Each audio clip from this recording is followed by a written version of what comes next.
কাশী কথায় আছে ভগবান শিবের নিজের হাতে তৈরি এই কাশী বেনারসের প্রতিটি কণায় কণায় রয়েছে স্বয়ং মহাদেব। আমাদের সবার জীবনে একবার বেনারস আসার ইচ্ছে অবশ্যই থাকে। তো চলুন আজ আমার সাথে ঘুরে দেখুন ভারতের আধ্যাত্মিক রাজধানী বেনারস।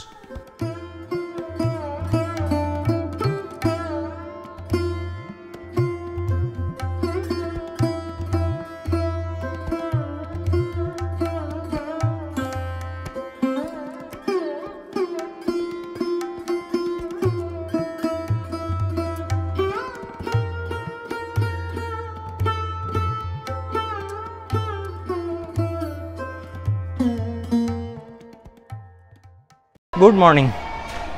এখন আমরা হোটেল থেকে বেরিয়ে পড়লাম। হোটেল থেকে বেরিয়ে আমরা প্রথম যাব গাদুলিয়া চক। ওখান থেকে আমরা যাব বিশ্বনাথ টেম্পলের 4 নম্বর যে গেটটা রয়েছে সেই 4 নম্বর গেট। তো চলুন আগে পৌঁছে যাই গাদুলিয়া চক। তবে বলে রাখি, এই যে আপনারা বেনারস যখন আসবেন, বেনারসে কিন্তু প্রচুর অলিগলি রয়েছে।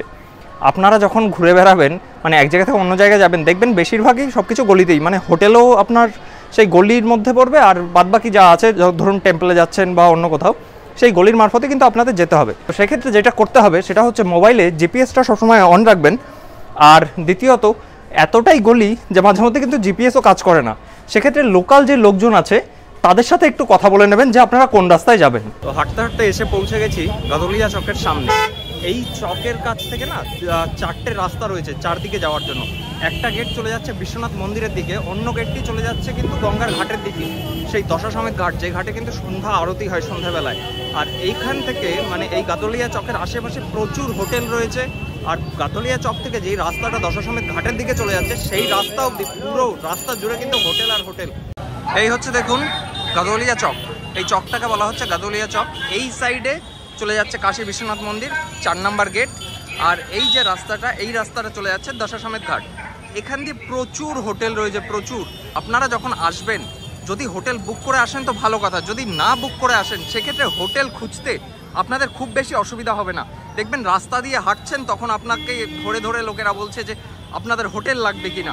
প্রচুর হোটেল রয়েছে আর রিজনেবল রেটেও হোটেল রয়েছে কিন্তু। তবে যারা আমার ভিডিও আজ প্রথম দেখছেন বা বেনারস ভ্রমণের প্রথম পর্ব কোনো কারণে মিস করে গেছেন, তাদের উদ্দেশ্যে বলে রাখি, দিন কয়েক আগে আমি হাওড়া থেকে রাত 8টার বিভূতি এক্সপ্রেস ধরে রওনা দিই বেনারসের উদ্দেশ্যে। পরের দিন সকাল 9:30টায় এসে পৌঁছই বারাণসী জংশন। স্টেশন থেকে বেরিয়ে একটা টোটো করে পৌঁছই গাদুলিয়া চক। তারপর কয়েকটি হোটেল দেখে আমরা গঙ্গা নদীর তীরে অবস্থিত আলকা হোটেলের একটি রুম বুক করি। হোটেলে পৌঁছে ফ্রেশ হয়ে লাঞ্চ সেরে বিকেলে পায়ে হেঁটেই গঙ্গা নদীর আশেপাশটা একটু ঘুরে দেখি এবং তারপর পৌঁছই দশাশ্বমেধ ঘাটের গঙ্গা আরতি দেখার জন্য।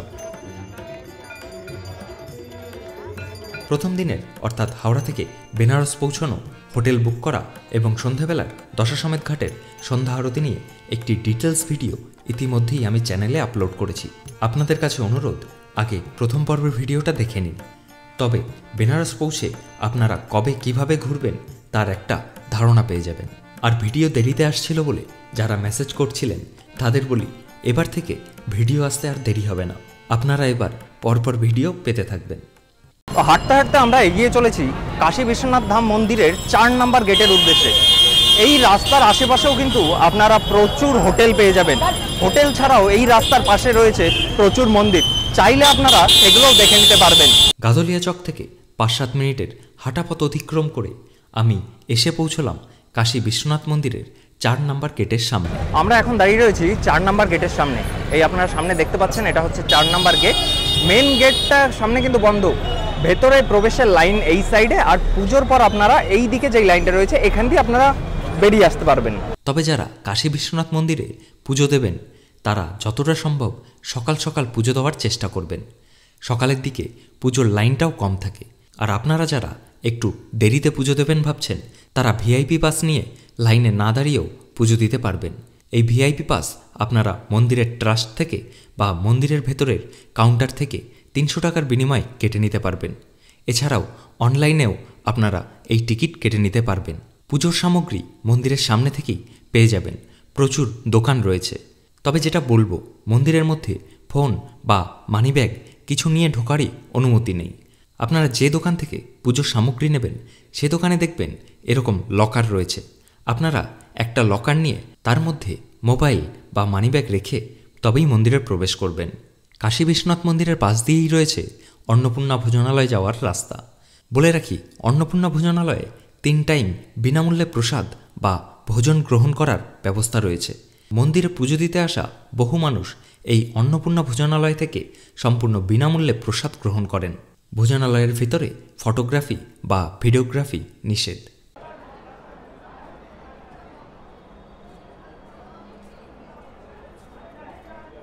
এবার আসা যাক বিশ্বনাথ মন্দিরের অন্য একটি দিকে।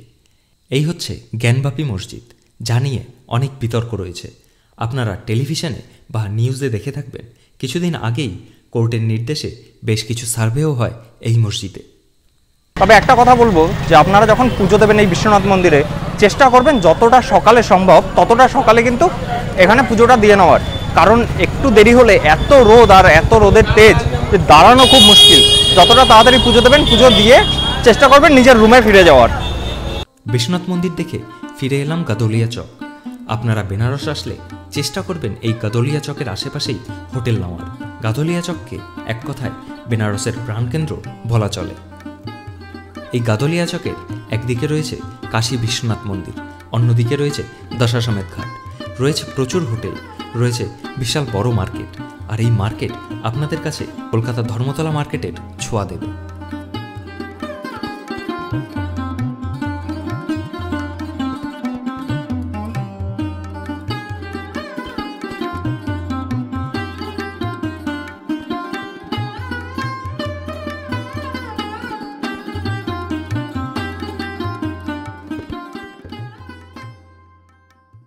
ইচ্ছে ছিল বেনারস পায়ে হেঁটে আরও কিছুটা ঘুরে দেখার, তবে প্রচণ্ড রোদ এবং গরমে হোটেলে ফিরতে বাধ্য হলাম। হোটেলে ফিরে ফ্রেশ হয়ে লাঞ্চ সেরে বিকেলের দিকে গরম কিছুটা কম হলে সোজা এসে পৌঁছলাম দশাশ্বমেধ ঘাট। সামনে যে সিঁড়িটা রয়েছে দেখতে পাচ্ছেন, সিঁড়ির পরেই রয়েছে রাস্তা। গাদলিয়া চক থেকে এই রাস্তাটা ধরেই কিন্তু আপনারা সোজা এই ঘাটে আসবেন।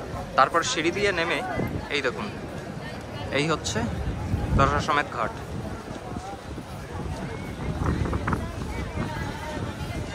কিংবদন্তি অনুসারে এই ঘাটে 10টি অশ্বমেধ যজ্ঞ হয়েছিল। তারপর থেকেই এই ঘাটের নাম দশাশ্বমেধ ঘাট। এরপর পায়ে হেঁটে এগিয়ে চললাম দশাশ্বমেধ ঘাটের গঙ্গা আরতির স্থানে। আপনারা যারা দশাশ্বমেধ ঘাটে গঙ্গা আরতি দেখবেন চেষ্টা করবেন একটু আগে আসার। পরে এলে প্রচুর ভিড়ের জন্য অনেক দূর থেকে গঙ্গা আরতি দেখতে হবে। চেষ্টা করবেন প্রায় 1 থেকে 1.5 ঘন্টা আগে আরতি স্থলে পৌঁছানোর।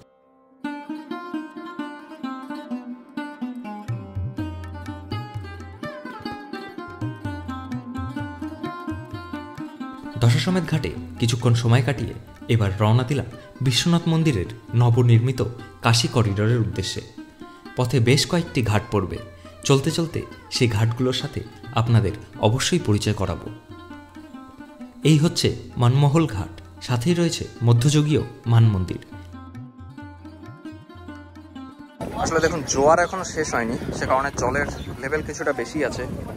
আর এই জন্যই এখানেও কিন্তু সিঁড়ি করা রয়েছে, সিঁড়ির উপর দিয়েই আমরা যাব।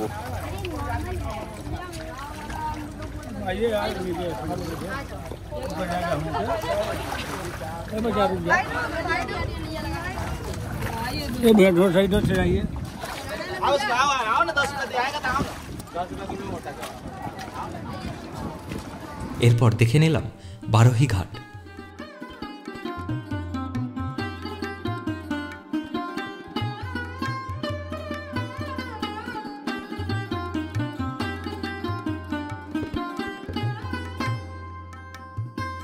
গঙ্গা নদীর ধার বরাবর আরও কিছুটা এগোতে চোখে পড়ল ত্রিপুর ভৈরবী ঘাট।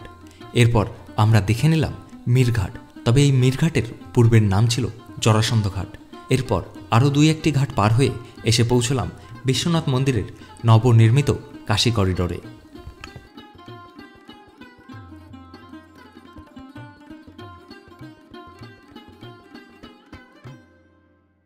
আপনারা যারা সকালে গঙ্গা স্নান করে বিশ্বনাথ মন্দিরে পুজো দেওয়ার কথা ভাবছেন, তাদের জন্য এই কাশী করিডোরের মাধ্যমে মন্দিরে পৌঁছানো সবথেকে সহজ। এখানে প্রায় প্রতিটি ঘাটেই গঙ্গা স্নান করা হয়।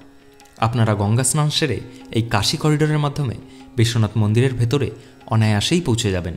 কাশী বিশ্বনাথ মন্দির ভারতবর্ষের একটি বিখ্যাত মন্দির।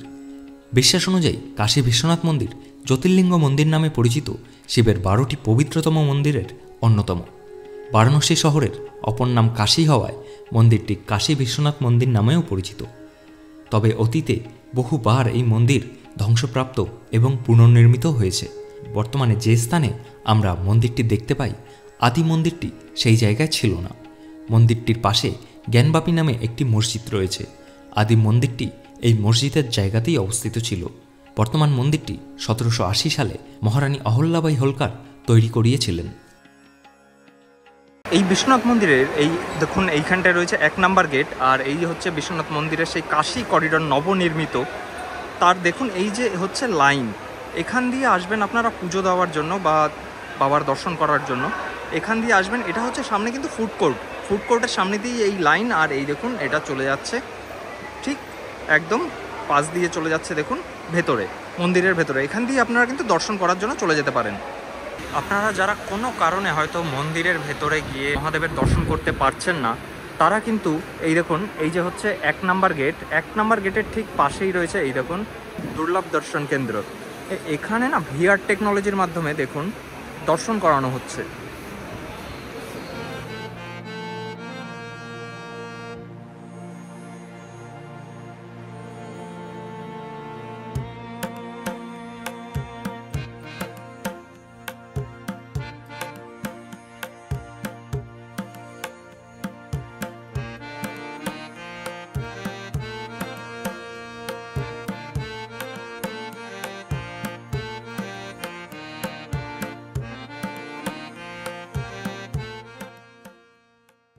এছাড়া বিশ্বনাথ মন্দিরের নবনির্মিত কাশী করিডোরের পাশেই রয়েছে মণিকর্ণিকা ঘাট। বারাণসীর অন্যতম প্রাচীন এই মণিকর্ণিকা ঘাট। ঘাটটি হিন্দু ধর্মে সম্মানিত এবং পবিত্র স্থান হিসাবে বিবেচিত। 5ম শতাব্দীর গুপ্তলিপিতেও ঘাটটির উল্লেখ রয়েছে।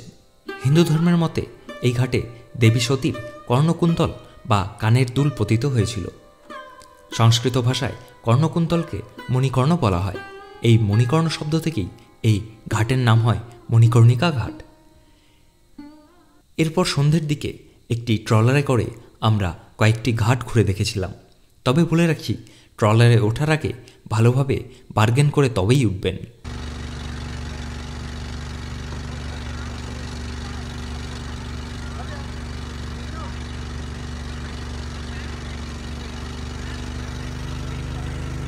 যাই হোক, সামনে রয়েছে আলকা হোটেল। আমি এই হোটেলে 2 দিনের জন্য উঠেছি। আলকা হোটেলের এসি রুম শুরু হচ্ছে 1800 টাকা থেকে। আগের পর্বে আলকা হোটেলের ডিটেলস ভিডিও রয়েছে, প্রয়োজন হলে অবশ্যই একবার দেখে নেবেন।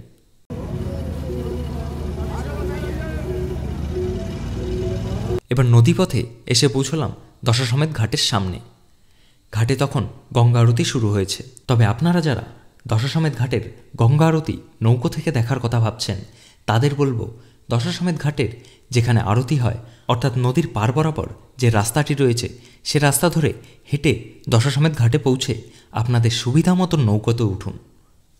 ওই নৌকাগুলো শুধু এই সময় আরতি দেখানোর জন্যই ওখানে দাঁড়িয়ে থাকে। আর যদি অন্য কোথা থেকেও নৌকো নিয়ে আপনারা আরতি দেখতে আসেন, তবে সেই নৌকো কিন্তু অনেকটা দূরে দাঁড়াবে। তাদের দশাসমেত ঘাটে বা অন্য যে ঘাটে আরতি হয়, সেখানে দাঁড়ানোর কোনো অনুমতি নেই।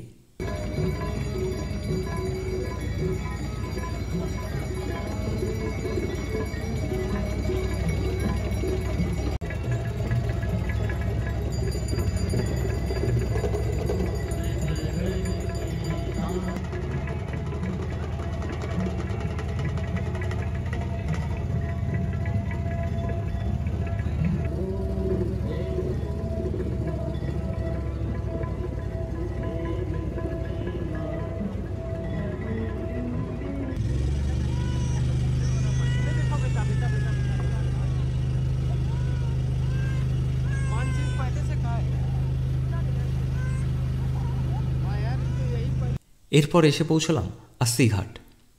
আস্তিঘাটে তখনও গঙ্গা আরতি চলছে।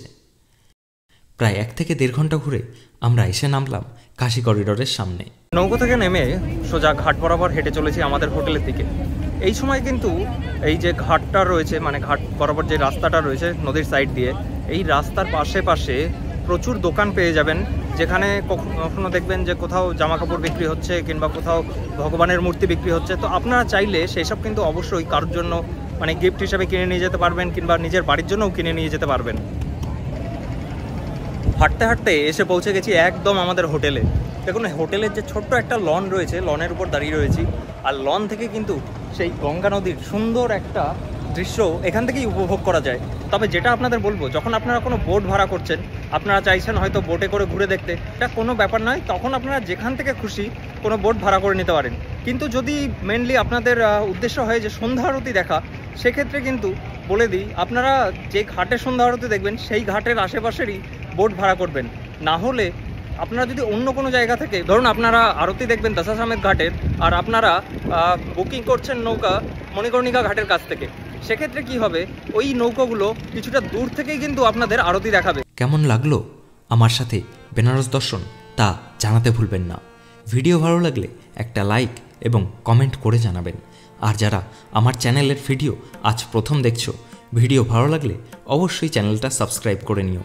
খুব শীঘ্রই ফিরছি পরবর্তী পর্ব নিয়ে।